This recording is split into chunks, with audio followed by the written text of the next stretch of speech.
Live from downtown Detroit. Local 4 News at noon starts now. We're following big news from Donald Trump, the president-elect announcing he'll be stepping down from his business empire to focus on leading the country.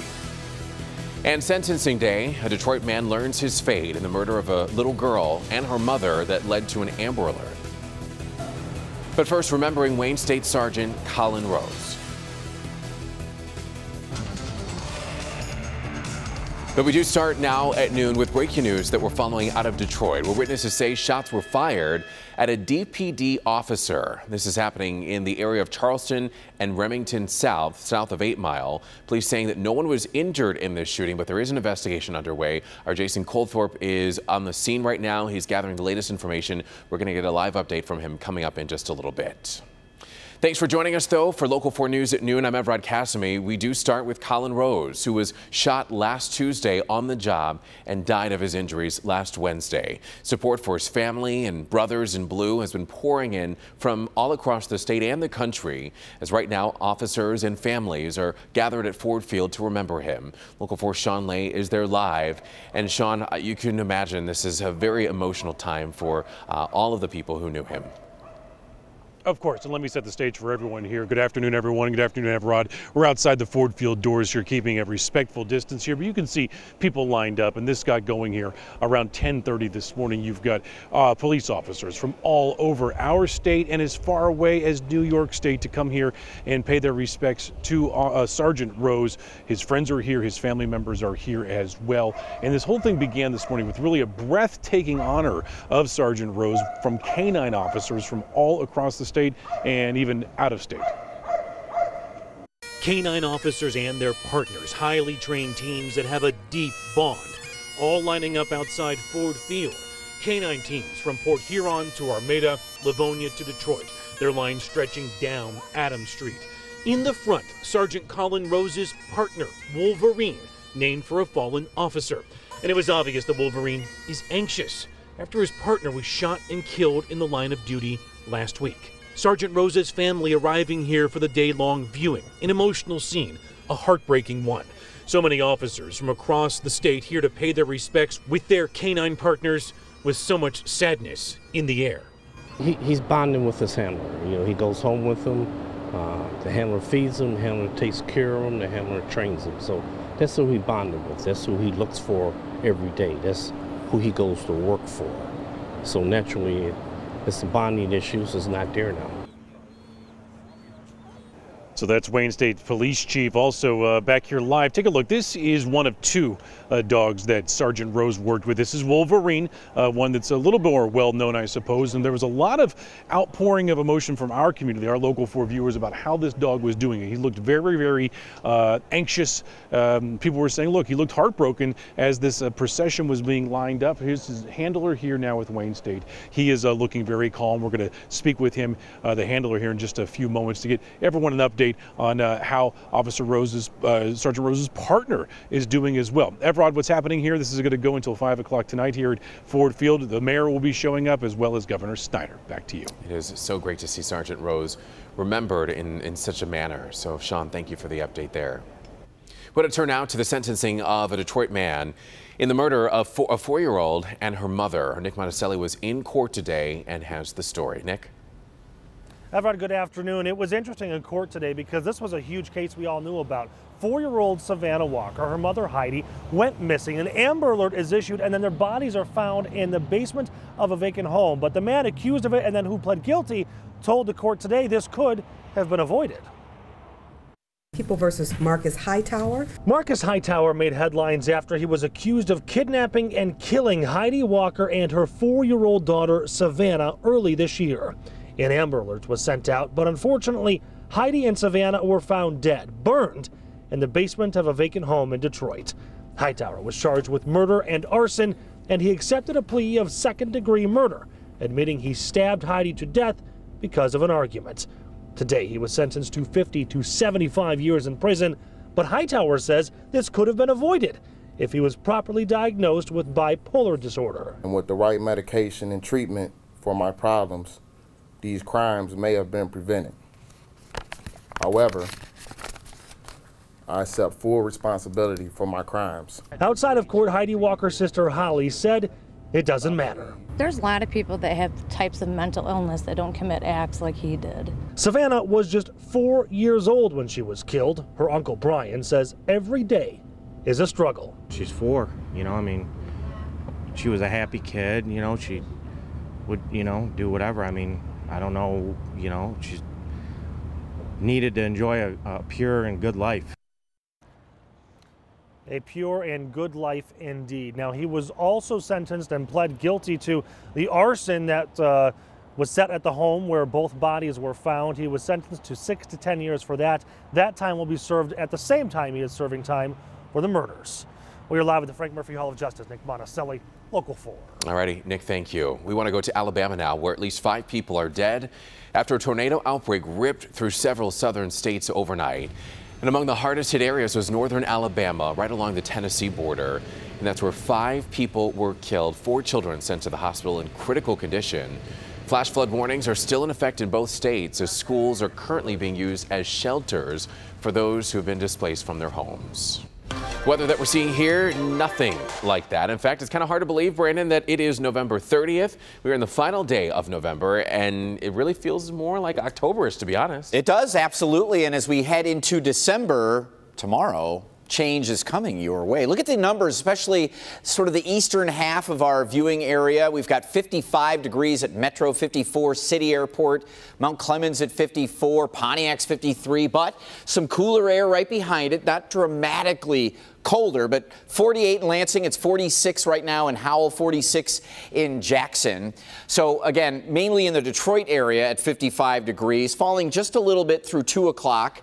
A mix of sun and clouds, 52 at 4 o'clock, and even cooler in our west suburbs as we have a cold front marching west to east. And you see just a little more cloud cover in the central part of the state, which also keeps Livingston County a little bit cooler. There's that cold front right here, and the severe threat down across parts of the southeast dealing with the wildfires and severe weather. It's starting to dwindle, getting some rain there. We'll take a closer look at this, and also back here at home, the cold front trying to drag in that blue stuff, snow.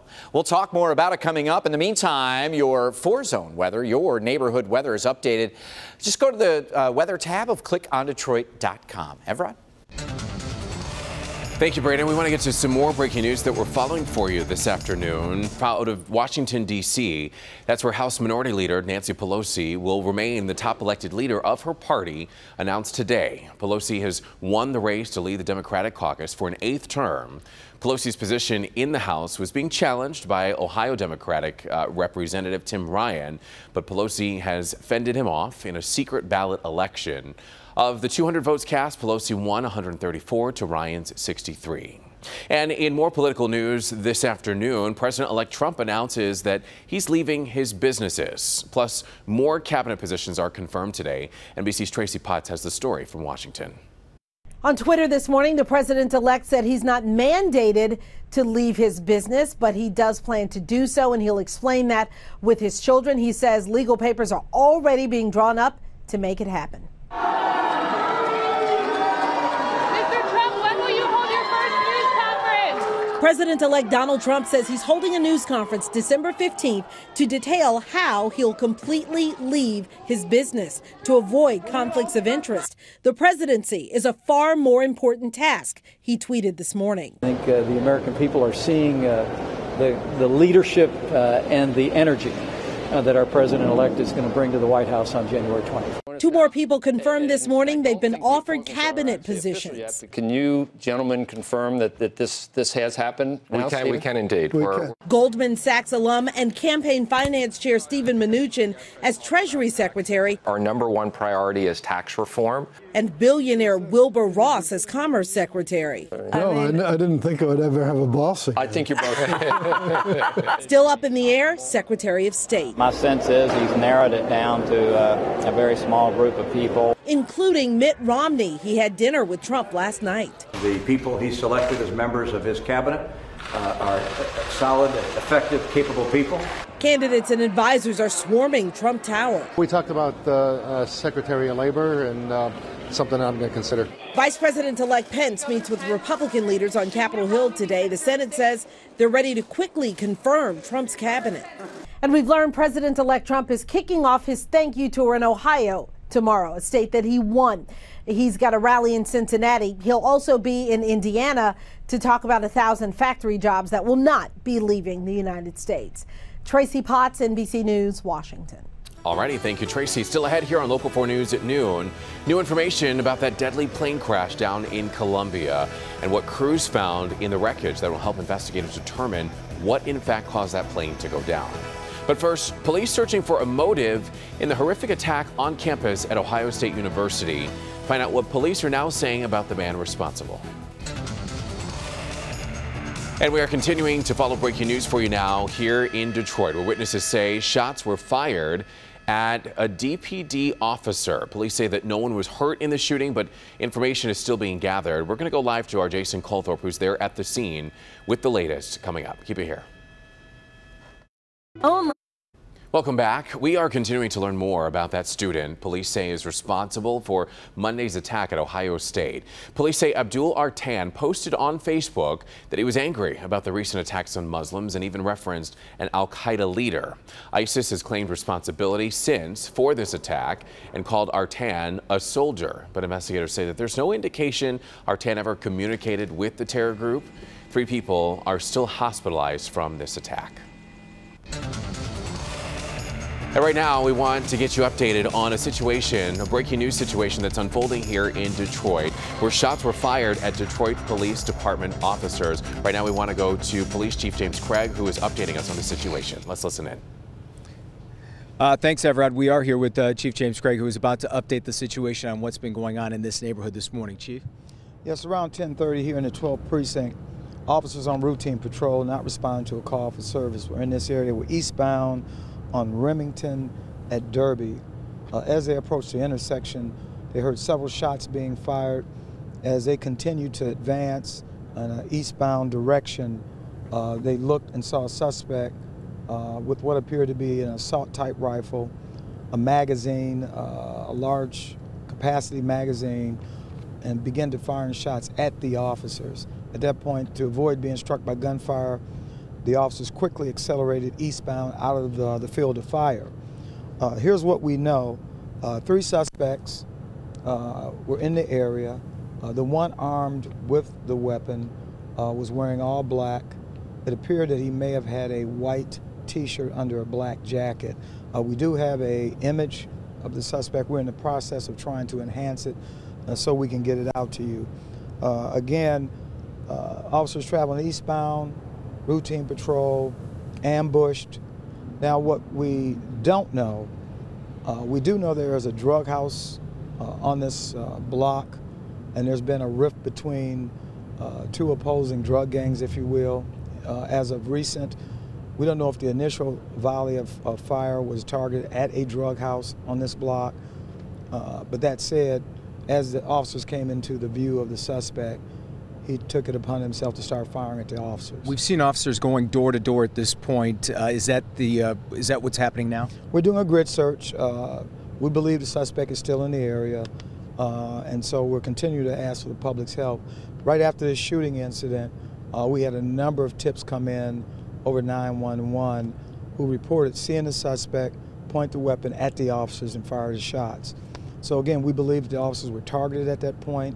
Fortunately, both officers are okay. Neither officer was struck by gunfire. All right, Chief, thanks very much. We're going to keep updating this story as we get more details, and what we can confirm is officers have been marking this whole area. Like you said, they're in the middle of a grid search, but many streets here blocked off. And as we get more information, we'll bring it to you both on TV and online at clickondetroit.com. Everett? All righty, Jason Colthorpe reporting live for us as police are looking for the suspects there who shot at Detroit police officers. Of course, we'll continue to follow that story for you and bring you any latest developments. We're back in a moment. Welcome back. We want to give you the very latest from that deadly plane crash that killed 71 people in Colombia late Monday night. Today, black boxes from the plane were recovered, and authorities hope that the boxes will reveal what happened in those final moments before the deadly crash. So far, there are 6 confirmed survivors from the incident. Rescue crews continuing to search for more survivors today, although as time passes, the chances of finding more survivors greatly decreases. And in San Francisco now, a Cirque du Soleil show had to be canceled after an equipment operator died during rehearsal. Police saying that the accident happened just before 7 Tuesday evening. That's when the worker was hit by a lift while setting up for a show at AT&T Park. Tuesday night's show was canceled because of that incident. Cirque du Soleil officials saying that they're still gathering information about what happened, but that they are there for the victim's family.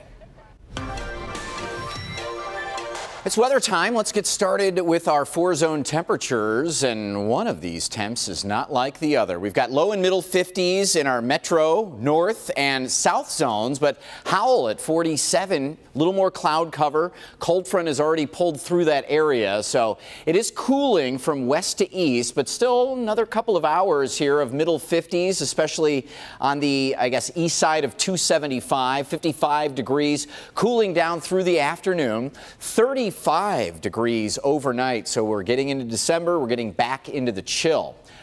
Just a quick check on our friends and family down south. This is the area with massive wildfires and severe weather. 27 tornado reports over the last 24 hours, and they've been deadly in parts of the deep south.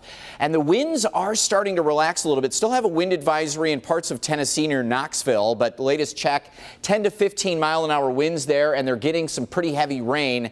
That is good for those wildfires and so badly needed. Knoxville, Birmingham, Alabama, Jackson, Mississippi, Atlanta. These are rain deficits just since September 1st, 7 to 10 inches behind what they should be. So it is just bone dry there, getting some much needed rain, but also a little bit of wind, which is not good. Here's a look at our cold front that is sitting right on top of us, and the moisture is elsewhere. The front is keeping the rain to the east and slowly working in some of the cooler air. We're going to feel those winds picking up tonight and overnight. Tomorrow will be mostly cloudy and windy. A little bit of a mix coming and going throughout the day. This should not be a big widespread issue tomorrow, but 43 will feel like upper 20s to low 30s with that wind whipping out of the west, bringing those lake effect clouds and occasional showers. Friday still cloudy and cool, but dry other than a couple of flurries. The weekend starts out decent. These temperatures right where we should be. But by Sunday afternoon, a little wet weather maker coming in. Looks like it should start as some light rain, but could mix in a few snowflakes as we get into the evening again on Sunday. Everett? Not too bad for this late in November and this late in the year. Brandon, we'll take it. Thank you. Still ahead, an ancient Japanese tradition. Find out what drew thousands to one of Japan's most scenic locations. We'll be back. Replay song. All right, so before we go, you have to see this tea ceremony in Japan that drew a record turnout. Every year, hundreds gather at a shrine in Japan to offer tea to the gods. This year, though, nearly 1,000 people were at the ceremony. And the ceremony included tea dedications along the water and even featured some traditional dances from the country's past. I'm more of a coffee drinker myself. Tea, I have a lot of people, though, that are newer tea drinkers, and a lot of it coming out of Japan, a lot of it with some good medical benefits, at least they claim. So well, there you go. I'm ready to switch. That does it for us here at noon. We hope to see you again for Local 4 News, first at 4, then again at 5 and 6. And, of course, the weather available anytime online. Just go to GlobalDetroit.com.